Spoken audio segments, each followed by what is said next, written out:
Aqui estão 10 episódios da história brasileira que tiveram desfechos inesperados, conspirações, coincidências ou ironias dignas de roteiro. Os Inconfidentes planejaram uma revolta para o dia em que a coroa cobraria derrama, imposto para completar a cota de ouro devida a Portugal. A grande reviravolta. A rainha Dona Maria I havia suspendido a cobrança da derrama meses antes da conspiração ser descoberta. Os Inconfidentes se mobilizaram contra um imposto que já não existia, revelando que a revolta era menos sobre um tributo específico e mais sobre um sistema de opressão insustentável. No dia 15 de novembro de 1889, a família imperial brasileira foi pega completamente desprevenida. Dom Pedro II e a princesa Isabel não tinham ideia de que Deodoro da Fonseca estava orquestrando um golpe. A única exceção foi o Conde Dale, que desconfiava do movimento republicano, mas não conseguiu alertar a tempo. A monarquia caiu quase sem resistência, e a família foi exilada sem um tostão. A narrativa oficial diz que Pedro Álvares Cabral descobriu o Brasil por acaso, desviado por uma tempestade. Porém, evidências históricas, como o Planisfério de Cantino, 1502, sugerem que navegadores portugueses e espanhóis já suspeitavam da existência de terras a oeste. O Tratado de Tordesilhas, 1494, ganha novo significado. Não era apenas uma divisão do desconhecido, mas possivelmente a partilha de um segredo já conhecido. A imagem tradicional do Quilombo dos Palmares como aglomerado de fugitivos esconde uma realidade impressionante.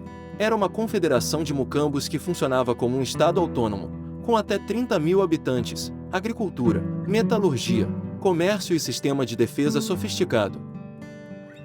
A reviravolta, Palmares resistiu por quase um século não por se esconder, mas por ser uma nação organizada, um símbolo de autogoverno que desafiou o colonialismo. O Grito do Ipiranga é retratado como um momento épico de libertação. A realidade foi mais calculada. As elites brasileiras queriam autonomia econômica, mas temiam uma revolução popular como a do Haiti. A solução foi negociar uma independência que mantivesse a estrutura social intacta, monarquia, escravidão e poder das grandes famílias. Dom Pedro, um príncipe português, tornou-se imperador para evitar que alguém mais radical assumisse o controle. A transferência da corte portuguesa para o Brasil em 1808 é celebrada como evento modernizador. Mas para os cariocas, a realidade foi outra. Mais de 15 mil portugueses chegaram causando crise de habitação. Moradores tiveram casas confiscadas para abrigar a nobreza, marcadas com as iniciais PR, que o povo traduziu como ponhar-se na rua ou prédio roubado. O progresso veio, mas a um custo social altíssimo.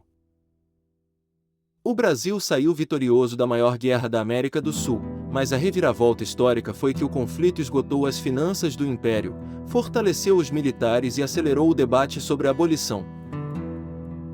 Muitos cativos foram alforriados para lutar, e o exército, fortalecido pela guerra, seria a peça-chave na proclamação da República em 1889. A vitória militar plantou as sementes do fim da monarquia.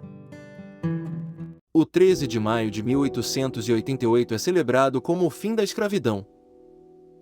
Porém, a Lei Áurea foi uma das abolições mais conservadoras das Américas, extinguiu a escravidão, mas não ofereceu suporte, terra, educação ou reparação para a população negra libertada. Milhões foram jogados à própria sorte, criando as bases para as desigualdades raciais e sociais que perduram até hoje. A abolição foi um ponto de chegada, mas também o início de um novo ciclo de exclusão. Em 25 de agosto de 1961, Jânio Quadros renunciou à presidência após apenas 7 meses, com um bilhete lacônico citando "forças terríveis". A reviravolta, a renúncia era um blefe. Jânio esperava voltar aclamado pelo povo como vítima. Deu errado, ninguém fez questão de mantê-lo, e seu vice, João Goulart, visto como comunista pelas elites, assumiu em meio à crise institucional que culminou no golpe de 1964. Tancredo Neves foi eleito indiretamente em 1985 como símbolo da redemocratização após a ditadura militar. A população comemorou, mas a reviravolta trágica. Ele adoeceu antes da posse e morreu sem assumir o cargo. Seu vice, José Sarney, assumiu a presidência, e o Brasil entrou na nova república sob liderança de quem havia sido aliado do regime militar. O sonho de transição suave teve um desfecho inesperado e melancólico.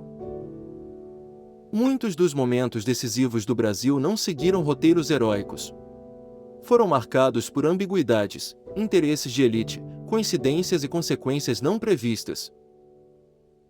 Como observa a historiadora Mary Del Priore, a história não é um monólito, é um organismo vivo, cheio de nuances e versões que se completam.